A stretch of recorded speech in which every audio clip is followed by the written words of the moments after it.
the obsessionist. What's up? So this is gonna be a few videos. I'm starting to like do the videos to batch them. I have not been calm the last few days. I've been extremely angry and anxious. But anyway, I decided to sit down and do this because for the most part I can like kind of rest a little bit. So I'm gonna like do these videos in bulk and stuff like that. We'll see how it goes. So let's just, I guess this will be a video about the full moon energy. So the full moon energy was on the 17th, somewhere between like the 15th and the 17th. I think it was like the 16th, 17th, somewhere in there. It is now the 21st technically because it's midnight. And I will say that like energetically it was like something. So we're basically going into Scorpio season, and so we're wrapping up Libra season, and essentially the Aries full moon is the opposite of Libra, blah blah blah. So Libra, Aries, that axis is like my second, 8th-ish house. So I don't do like whole houses. I think I need to like talk about that because I think like as I get deeper into astrology, I want to start studying it a little bit more, and I kind of just don't do the equal houses or whatever. Basically like the first house is just Aries. I'm going by my actual degrees of my like ascendant and all that kind of stuff.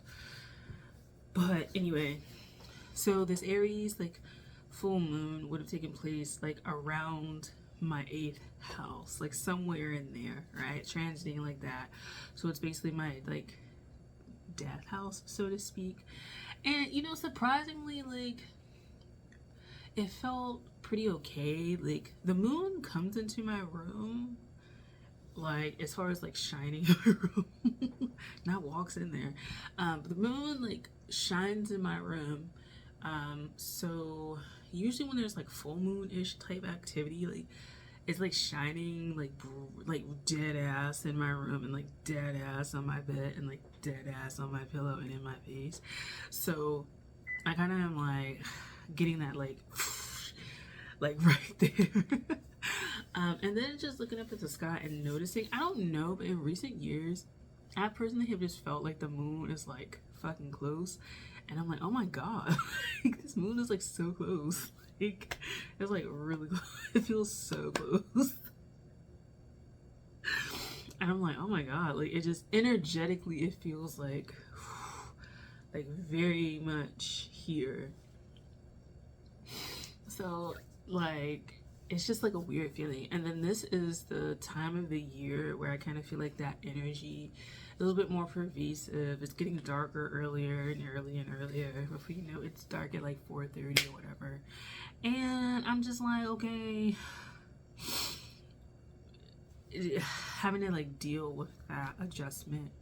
The full moon also, because it's transiting my like 8th house or whatever, and it's opposing my like 2nd house, I've definitely like been thinking about like money and restructuring and kind of like old cycles. I literally just was like, I pulled out a deck that I rarely use, and it's my zombie tarot.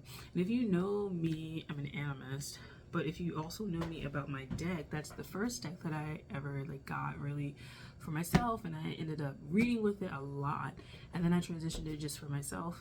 And then somewhere along the line I felt like the spirit of the deck left, and it was like very void and empty, and then it came like back in the last like year or so I like read with it, but not as much as I used to. I probably just used it too fucking much and it was like over it.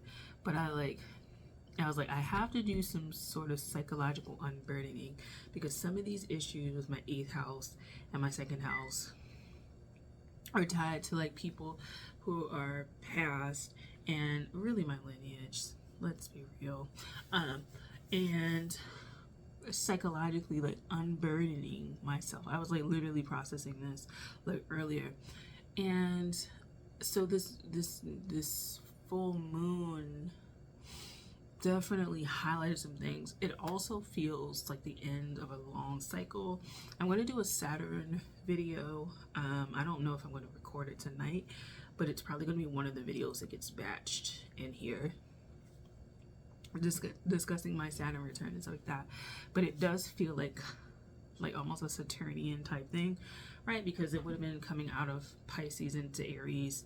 My Saturn is in Pisces. It's at the beginning, basically. It's not even a degree in, but it's also a retrograde Saturn. So it's kind of like, So coming out of Pisces into Aries, and like that shift from like the end of the zodiac to the beginning of the zodiac, like that little like liminal space of beginning and ending, feels kind of strange.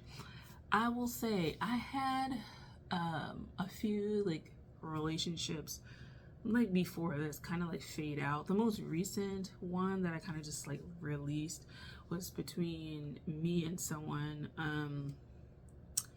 It's not a situationship type thing, but like someone who would be in that vein, and kind of realizing perhaps like truly letting go. Because it doesn't seem like this is going anywhere. So there's truly like letting it go and letting that transition into the 8th house. And interesting enough, they're Libra. They're the opposite sign, right? So like doing that, and the like huge like death cycle that comes with that, because that is a huge thing for me with my Pisces Saturn being, Pisces technically being my like 7th-ish house, and having Saturn in there is kind of like relationships is also like a sore spot, and so kind of releasing that person as well. And it's not even like a release of like you say it's over, or you say you're not talking anymore, you just stop talking, right? I kind of feel like maybe the 8th house is just like endings that don't need to be said. They don't need to be said or explained. I think you naturally understand them and understood when they ended. That's kind of how it feels. So I'm kind of like processing that as well. The other thing is that I was like watching the Aries tour, because like I like watching it on my Disney Plus subscription, and so like certain songs and certain segments of that concert, like I used to like certain segments, and I still do, but like I've shifted to other parts of the tour that feel more resonant with me. And so like I had like a bunch of energy in the Reputation part, and I was like just dancing and moving and all that kind of stuff, almost like being reborn, like with that Aries energy. And like I will say, I feel like spirit channeling and spirit body like movement channeling is like a thing, because I swear to God, I like was really into the music and really into the song, and like just was moving in a way that like I normally wouldn't.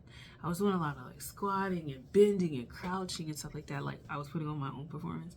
And then like the next day, I could not do that shit to save my life. Like I could not crouch to save my life. My thighs still burn. I'm like, I can't do this. But when I was in the music and I was in the zone and I was like really aligned, almost like the spirit of dance is taking me over.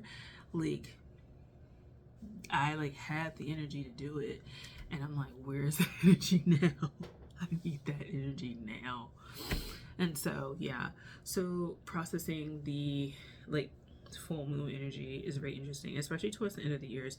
One moon that I do not participate in throughout the year is the Gemini full moon. I do not participate in the Gemini full moon. So we got two more full moons to go, right? We got the Taurus one, and then it'll be Gemini, and I do not participate in anything when it comes to the Gemini full moon, because Gemini is my south node, and the last time I tried to meditate, it took a wrong turn, and it was just not a good energy to like be trying to work with.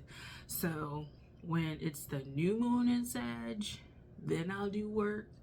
But if it's the full moon, because it hits my south node, and yeah, like I don't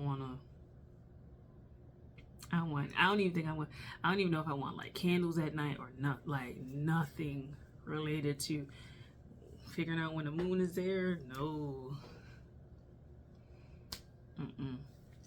So yeah, so that's it for the Aries full moon, how I experienced it. I do really feel like good. Like I feel like I've cleared out some stuff. I'm mentally clear. I have like a lot of anxieties about stuff that's going on in the background of my life. But in terms of feeling renewed, I kind of do have that sense of it. It's not like fully like embodied just yet, but there's like little, you know, when you light something and it's kind of like it's smoking, but it's underground. It hasn't quite become like the fire that you see above ground just yet. It's just kind of smoking, you know, under the pile of wood. But it's there and it's kind of activating, it is growing. That's how I feel. So yeah, so that's everything I want to say about the Aries full moon. I'll talk to you guys later. Bye.